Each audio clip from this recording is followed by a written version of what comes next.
So for the first time since I guess week 1, we did not have a coaching change, but we did have one in the NFL that is going to echo throughout college football. Carolina Panthers fired Matt Rhule yesterday, and so he is immediately going to be a hot commodity on the college coaching scene. You did a piece on him yesterday at sportingnews.com. We looked at his time at Temple, his time at Baylor. He turned both of those programs around, but he had a background in the NFL before he got to college. When he had an opportunity to go to the Panthers, he took it. Struggled for 2.5 years, but I don't think that's going to have a negative effect on his college stock should somebody reach back out to him. Bill, talk about the 3 spots you thought might be good fits for him on jobs that are currently open. Well, I mean, Arizona State has been linked to him. And to be clear, I mean, he's a guy that we were in our budget meeting at Sporting News yesterday, and some Carolina fans were excited he was gone. Now, some guys just don't fit in the NFL. I thought he might. I thought he might. I thought he won the press conference, his Giants background. I thought he'd be more successful than he was in the NFL. Some of that was the quarterback situation in Carolina wasn't ideal.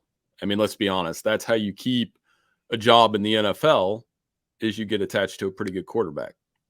I mean, you could coach forever in one spot. That's why Zach Taylor will be at the Bengals for the next 15 years. But I digress. I mean, he's a guy that's going to have to go to a fixer-upper school. It's what he did at Temple. It's what he did at Baylor.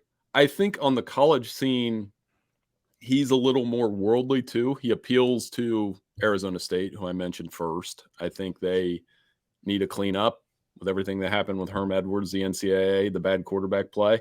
I think he would fit at Georgia Tech. I mean, you're a little closer down there. I don't know what the temperature is down there as much. So that one seems a little different. I mean, the ultimate fixer-upper is Colorado right now. They've fallen off the national stage completely.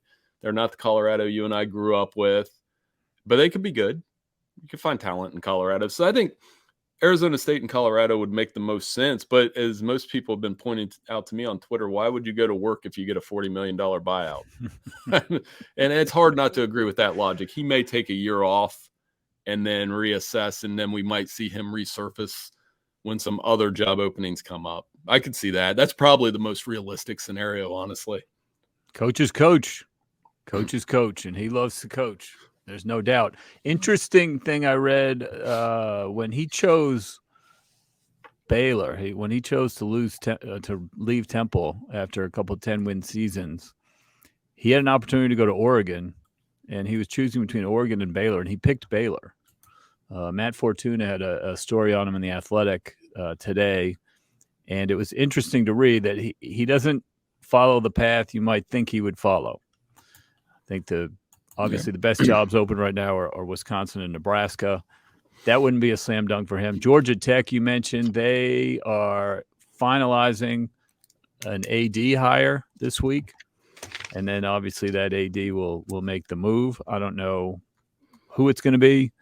It would be interesting to see if there are any ties between their future AD and Rhule. I think Rhule that's a fixer-upper. No question about it. There is talent in Georgia. Georgia Tech has been good in the past. He could rescue that program and reinvigorate it a little bit. That would be a cool fit for him, and I think it would be a good thing for Georgia Tech. Because they might keep Brent Key, though.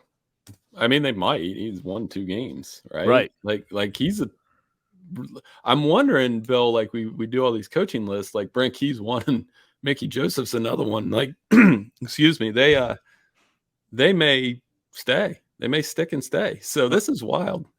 It was a heck of a weekend for interim coaches, right. I'll tell you that. So they all won. All won. Arizona State won. Wisconsin won. Nebraska won. Georgia Tech won. The Power 5 interim coaches went 4-0 this weekend, which that's wild. That's a good stat. That is wild. That was really, really crazy. So, yeah, it's exciting to have another big name. You know, a guy that never gets talked about. I don't know if he should or not. That's along the same lines. Tom Herman is out there, and I don't know how attractive he would be, but he was such a hot name just a few years ago. Did not succeed at Texas enough, and then he was let go. But he would be, to me, he's a college coach, right? Mm-hmm. And I think, he should be on someone's list here and there somewhere along the lines. Yeah, if he gets back into the college game, he certainly would be interesting. But yeah, I mean, with Rhule though, we'll see. I think I saw CBS Dennis Dodd's report that he Nebraska would shoot up the top of that list. Another play. I mean, if he did it at Baylor, he could do it in Nebraska. I think his way appeals way more on the college campus. It doesn't mean I honestly don't care that he didn't do well with the Panthers. I mean, it's not like the Panthers are a top flight NFL organization. They've had blips of success, but by and large, they've been around 500 most of their franchise history. So yeah, I think he'll do fine whenever he resurfaces.